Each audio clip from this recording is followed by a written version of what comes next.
रूस के विध्वंसक हमले से दहला यूक्रेन। इस बीच यूक्रेन में अजरबैजानी तेल और गैस संयंत्रों पर हमला हो गया है। रूसी हमले में तेल और गैस संयंत्रों को भारी नुकसान पहुंचा है। तस्वीरें देखिए, अजरबैजान ने रूस को दी जवाबी कार्रवाई की धमकी।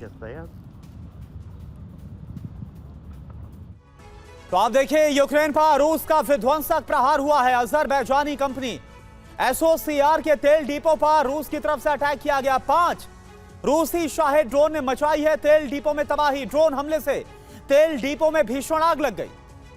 जहां ओरलोवका के पास गैस स्टेशन पर रूस का यह हमला हुआ। ट्रांस बाल्कन गैस पाइपलाइन को भारी नुकसान पहुंचा है। इस हमले में रूस का बदला। यूक्रेन ने 81 रूसी ऑयल रिफाइनरी को किया टारगेट। 2024 में 64 रूसी तेल रिफाइनरों और डिपो पर हमला हुआ।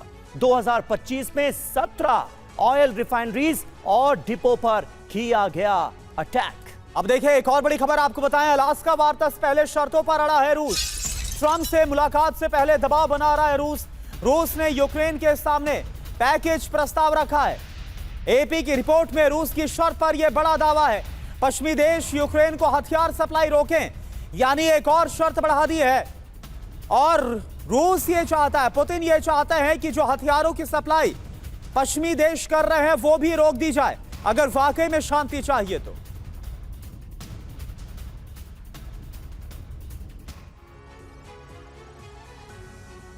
तो पुतिन की शर्त मानेंगे क्या ज़ेलेंस्की? शर्त क्या है ये देखिए। यूक्रेन को लामबंदी की कोशिश को रोकना होगा। पश्चिमी देश यूक्रेन को हथियार आपूर्ति रोकें।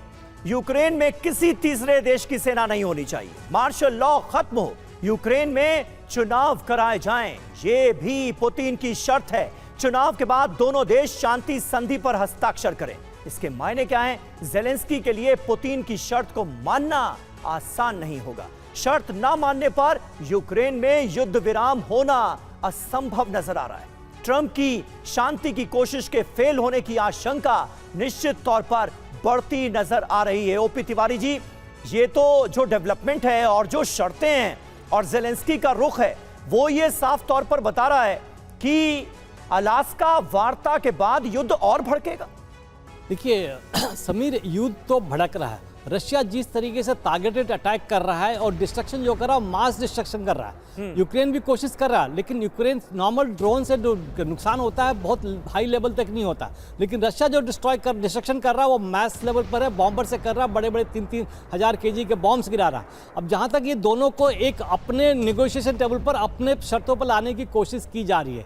जहाँ तक रशिया का सवाल है, रशिया तो अपने झुकाव से, रशिया का एक डिमांड है, अगर ज़ेलेंस्की हट जाते हैं, मार्शल लॉ लग जाता है, इलेक्शन होने का बात चली जाती है, तो ये यूक्रेन के भी पक्ष में होगा, ज़ेलेंस्की के पक्ष में नहीं, यूक्रेन के पक्ष में होगा और रशिया के पक्ष में होगा। अगर ये शर्त मानी जाती है तो हो सकता है कि रशिया कुछ अपनी तरफ से ढील दे सके और अपने जो दूसरे डिमांड में उस पर उतना फॉर्म ना हो।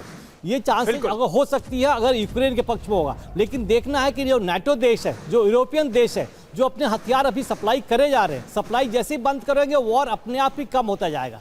बिकॉज पुतिन और रशिया का जो इंटरेस्ट था वो डोनबास एरिया में है, जिसको रिटेन करना उसके लिए संभव है, क्योंकि वहाँ पर रशियन स्पोकिंग, रशियन ओरिजिन के लोग हैं। उसके आगे एरिया उसको रिटेन करना संभव नहीं है, इसलिए पुतिन या रशिया इंटरेस्टेड नहीं होंगे कि किसी और एरिया में घुस के हम उसको कब्जा करें। तो जहाँ तक क्रीमिया का सवाल है, डोनबास का सवाल है और इलेक्शन का सवाल है, मेरे ख्याल से अगर इस बात बन जाती है, हो सकता है पुतिन अपनी शर्तों को थोड़ा कम कर सके। ठीक है।